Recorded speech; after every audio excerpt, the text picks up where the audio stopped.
Rowdy sheeter ಬಿಕ್ಲು ಶಿವನ ಹತ್ಯೆಯ ವಿಚಾರಕ್ಕೆ ಸಂಬಂಧಪಟ್ಟಂತೆ ಈ ಪ್ರಕರಣದಲ್ಲಿ A5 ಆರೋಪಿಯಾಗಿರುವಂತಹ ಭೈರತಿ ಬಸವರಾಜ್ ಅವರು ಬೆಂಗಳೂರಿನಲ್ಲಿ ರೌಡಿ ಶೀಟರ್ ಬಿಕ್ಲು ಶಿವ ಕೊಲೆ ಪ್ರಕರಣ ಇನ್ನೂ ವಿಚಾರಣೆಗೆ ಹಾಜರಾಗಿಲ್ಲ ಭೈರತಿ ಬಸವರಾಜ್ ಅನ್ನೋದು ಗೊತ್ತಾಗ್ತಾ ಇದೆ.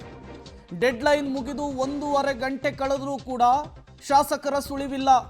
ಭಾರತೀ ನಗರ ಠಾಣೆಗೆ ಆಗಮಿಸಿದ್ದಾರೆ ಭೈರತಿ ಬಸವರಾಜ್ ಪರ ವಕೀಲರು.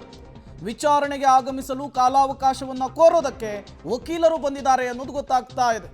ಬೆಂಗಳೂರಿನಲ್ಲಿ ರೌಡಿ ಶೀಟರ್ ಬಿಕ್ಲು ಶಿವ ಹತ್ಯೆಯ ವಿಚಾರಕ್ಕೆ ಸಂಬಂಧಪಟ್ಟಂತೆ ಒಂದು ಕಡೆ ಪೊಲೀಸರ ತನಿಖೆ ಚುರುಕಾಗ್ತಾ ಇದೆ, ಮತ್ತೊಂದು ಕಡೆ ಈ ಪ್ರಕರಣದಲ್ಲಿ A5 ಆರೋಪಿಯಾಗಿರುವ ಮಾಜಿ ಸಚಿವ ಹಾಲಿ ಶಾಸಕ ಭೈರತಿ ಬಸವರಾಜ್ ಅವರಿಗೆ ನೋಟಿಸ್ ಸರ್ವ್ ಮಾಡಿ 2 ದಿನ ಕಳೆದಿದೆ.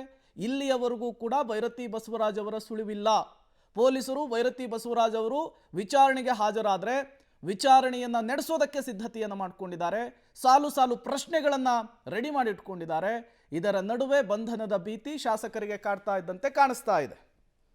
ಮತ್ತಷ್ಟು ಡೀಟೇಲ್ಸ್ ಕೊಡ್ತಾರೆ ಕ್ರೈಮ್ ಬ್ಯೂರೋ ಹೆಡ್ ಮುರಳಿ ನೇರ ಸಂಪರ್ಕದಲ್ಲಿ ಜಾಯ್ನ್ ಆಗಿದ್ದಾರೆ. ಮುರಳಿ, ಭೈರತಿ ಬಸವರಾಜ್ ಅವರು ಇವತ್ತು ವಿಚಾರಣೆಗೆ ಹಾಜರಾಗುವಂತಹ ಸಾಧ್ಯತೆ ಎಷ್ಟರ ಮಟ್ಟಿಗಿದೆ ಅಂತ ಹೇಳಿ? ಯಾಕೆಂದ್ರೆ ಈಗಾಗಲೇ ಕೋರ್ಟ್ ಸ್ಪಷ್ಟವಾಗಿ ಹೇಳಿದೆ ನೀವು ವಿಚಾರಣೆಯನ್ನು ಫೇಸ್ ಮಾಡಿ ಅಂತ ಹೇಳಿ. ಬರಬಹುದಾ ಇವತ್ತು ವಿಚಾರಣೆಗೆ? ಈಗಿನ ಪರಿಸ್ಥಿತಿಯನ್ನು ನೋಡಿದ್ರೆ ಇವತ್ತು ವಿಚಾರಣೆಗೆ ಹಾಜರಾಗುವಂಥದ್ದು ಸಾಕಷ್ಟು ಅನುಮಾನ ಕಾಡ್ತಾ ಇರೋಂಥದ್ದು. ಯಾಕಂದರೆ ಅವರ ಪರ ವಕೀಲರು ಬಂದು ಕಾಲಾವಕಾಶವನ್ನು ಕೇಳುವಂಥ ಪ್ರಯತ್ನಗಳನ್ನು ಕೂಡ ಮಾಡ್ತಾ ಇದ್ದಾರೆ. ತನಿಖಾಧಿಕಾರಿ ಪ್ರಕಾಶ್ ರಾಥೋಡ್ ಅವರ ಜೊತೆಯಲ್ಲಿ ವಕೀಲರು ಕೂಡ ಮಾತುಕತೆಯನ್ನು ಮಾಡ್ತಾ ಇರೋಂಥದ್ದು. ಅದ್ರ ಬಗ್ಗೆ ಯಾವ ರೀತಿಯ ಸ್ಪಷ್ಟನೆಯನ್ನು ಕೊಡ್ತಾರೆ ಅನ್ನೋದ್ರ ಬಗ್ಗೆ ಇನ್ನೂ ಕೂಡ IO ಇಂದ ಯಾವುದೇ ರೀತಿ ಕ್ಲಾರಿಫಿಕೇಶನ್ಗಳು ಬರ್ತಾ ಇಲ್ಲ. ಯಾಕೆಂದರೆ ಈಗಷ್ಟೇ ಲಾಯರ್ ಅವರು ಏನು IOನ ಭೇಟಿ ಮಾಡಿ ಹೊರಗಡೆ ಬಂದಿದ್ದಾರೆ. ಹೊರಗಡೆ ಬಂದು ಈಗ ಮಾತುಕತೆಯನ್ನು ಮಾಡಿದ್ದಾರೆ. ಮಾತುಕತೆಯನ್ನು ಮಾಡಿ ಬಹುತೇಕ ಇವತ್ತು ಭೈರತಿ ಬಸವರಾಜ್ ಅವರ ವಿಚಾರಣೆಗೆ ಹಾಜರಾಗಲ್ವಾ ಅನ್ನೋದ್ರ ಬಗ್ಗೆ ಇನ್ನೂ ಕೂಡ ಸ್ಪಷ್ಟನೆಗಳು ಸಿಗ್ತಾ ಇಲ್ಲ. ಯಾಕೆಂದರೆ IO ತಕ್ಷಣ ಈಗಷ್ಟೇ IOನ ಭೇಟಿ ಮಾಡಿಕೊಂಡು ವಕೀಲರ ಜೊತೆಯಲ್ಲಿ ಭೇಟಿ ಮಾಡಿಕೊಂಡು ಹೊರಗಡೆ ನಡೆದಿರುವಂಥದ್ದು. ವಕೀಲರು ಯಾವ ರೀತಿಯ ಮಾತುಕತೆಯನ್ನು ಮಾಡಿದ್ದಾರೆ, ಜೊತೆಗೆ IO ಅದಕ್ಕೆ ಯಾವ ರೀತಿಯ ಕ್ಲಾರಿಫಿಕೇಶನನ್ನು ಕೊಟ್ಟಿದ್ದಾರೆ ಅನ್ನೋದ್ರ ಬಗ್ಗೆ ಕಾದು ನೋಡಬೇಕಿರೋಂಥದ್ದು. ಕಾಲಾವಕಾಶವನ್ನು ಏನಾದರೂ IO ಕೊಟ್ಟಿದ್ರೆ ನಾಳೆ ಅಥವಾ ನಾಡಿದ್ದು ಅಥವಾ ಸೋಮವಾರಕ್ಕೆ ವಿಚಾರಣೆಗೆ ಹಾಜರಾಗುವಂಥ ಸಾಧ್ಯತೆಗಳಿರ್ತವೆ.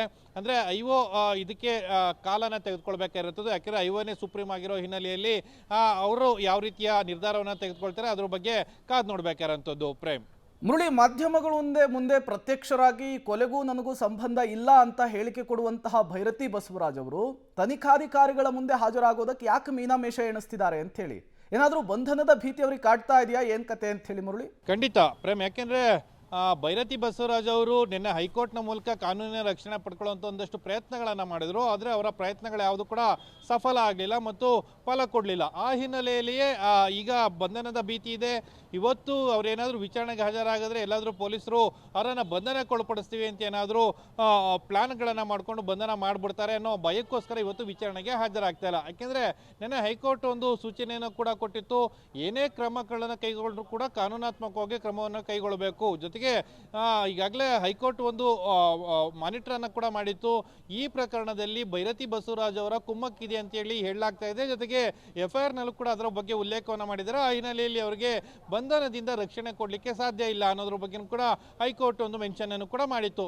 ಆ ಹಿನ್ನೆಲೆಯಲ್ಲಿಯೇ ಅದನ್ನ ಯಾವಾಗ ಅಡ್ವಾನ್ಸ್ ಆಯಿತು, ಅವ್ರಿಗೆ ತುಂಬಾ ಹಿಂಸೆ ಆಯಿತು. ಆ ಹಿನ್ನೆಲೆಯಲ್ಲಿ ಮತ್ತೆ ವಿಚಾರಣೆಗೆ ಬಂದರೆ ಅವರನ್ನು ಬಂಧನಕ್ಕೆ ಒಳಪಡಿಸುವಂಥ ಸಾಧ್ಯತೆಗಳೇ ಹೆಚ್ಚಾಗ್ತದೆ. ಆ ಹಿನ್ನೆಲೆಯಲ್ಲಿ ಅದರಿಂದ ರಕ್ಷಣೆಯನ್ನು ಪಡ್ಕೊಳ್ಳುವಂಥದ್ದು ಅಥವಾ ಕಾಲಾವಕಾಶವನ್ನು ಪಡ್ಕೊಳ್ಳುವಂಥದ್ದು, ಎಲ್ಲೋ ಒಂದು ಬೀಸೋದೊಣ್ಣೆಯಿಂದ ತಪ್ಪಿಸ್ಕೊಂಡ್ರೆ ಒಂದಷ್ಟು ಕಾಲಾವಕಾಶ ಸಿಕ್ಕಿದ್ರೆ ಏನಾದರೂ ಹೆಲ್ಪ್ಗಳಾಗ್ಬೋದು ಅಂತ ಹೇಳಿ ಮುಂದಿನ ಪ್ರಯತ್ನಗಳನ್ನು ಮಾಡ್ತಾ ಇದ್ದಾರೆ. ವಕೀಲರ ಭೇಟಿಯಾಗಿದೆ. ಭೇಟಿ ಆದ ನಂತರ ಯಾವ ರೀತಿಯ ಹೇಳಿಕೆಯನ್ನು ಕೊಟ್ಟಿದ್ದಾರೆ ಅನ್ನೋದ್ರ ಬಗ್ಗೆ ಕಾದು ನೋಡಬೇಕಿರುವಂಥದ್ದು. Prem, okay, thank you Murali ತಮ್ಮೆಲ್ಲ ಮಾಹಿತಿಗಾಗಿ. ಒಟ್ಟಾರೆಯಾಗಿ ಭೈರತಿ ಬಸವರಾಜ್ ಅವರು ಇವತ್ತು ಕೂಡ ವಿಚಾರಣೆಗೆ ಹಾಜರಾಗೋದು ಡೌಟ್. ವಿಚಾರಣೆಗೆ ಹಾಜರಾಗಲಿಲ್ಲ ಅಂದ್ರೆ ಪೊಲೀಸರ ಮುಂದಿನ ನಡೆ ಏನು?